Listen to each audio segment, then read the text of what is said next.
Hello everyone, আসসালামু আলাইকুম। আজ আমি আলু মসুরির ডাল ডিম দিয়ে মাখা মাখা ঝোল রান্না করব।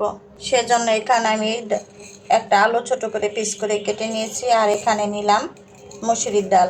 ডালগুলোর ভিতরে এখন আমি পানি দিয়ে দিলাম, হাতের সাহায্যে ভালোভাবে ধুয়ে নিলাম।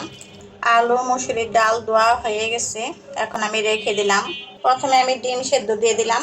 এখানে আমি 3টি ডিম নিয়েছি, আমরা এখন মানুষ কম, সেজন্য চুলা অন করে দিলাম। ডিম সেদ্ধ হয়ে গেছে তাই উঠিয়ে নিলাম। চুলা একটা প্যান বসিয়ে দিলাম আর চুলা অন করে দিলাম। পরিমাণ মতন তেল দিয়ে দিলাম। ছিলে রাখা ডিম তেলের ভিতর ছেড়ে দিলাম। অল্প পরিমাণ লবণ দিয়ে দিলাম হলুদ ফাঁকি। ডিমগুলোকে নাড়াচাড়া দিয়ে দিলাম। ডিমগুলো নাড়াচাড়া দিয়ে ভেজে উঠিয়ে নিলাম। এখন দিয়ে দিলাম তেজপাতা, দিয়ে দিলাম কেটে রাখা রসুন পেঁয়াজ। এখন আমি পেঁয়াজ আর রসুনগুলো নাড়াচাড়া দিয়ে দিলাম হলুদ ফাঁকি, দিয়ে দিলাম মরিচ ফাঁকি, দিয়ে দিলাম ধনিয়া ফাঁকি, জিরার ফাঁকি দিয়ে দিলাম, আর একটু দিয়ে দিলাম রাঁধুনি মশলা, দিয়ে দিলাম স্বাদ মতন লবণ, দিয়ে দিলাম আদা রসুন বাটা। এখন আমি মশলাগুলোতে একটু নাড়াচাড়া দিয়ে দিলাম আলু আর মসুরির ডাল। এখন আমি নাড়াচাড়া দিয়ে দিলাম। নাড়াচাড়া দিয়ে মশলাগুলোর সাথে এখন আমি কষিয়ে নেব।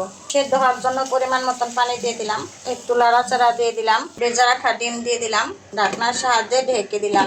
ঢাকনা সরিয়ে নিলাম, কিছু কাঁচামরিচ সরিয়ে দিলাম, কিছু ধনিয়া পাতা কুচি সরিয়ে দিলাম। ধনিয়া পাতা কুচি দিয়ে নাড়াচাড়া দিয়ে দিলাম। তরকারিগুলো রান্না করা হয়ে গেছে, তাই আমি এখন চুলা বন্ধ করে দিলাম।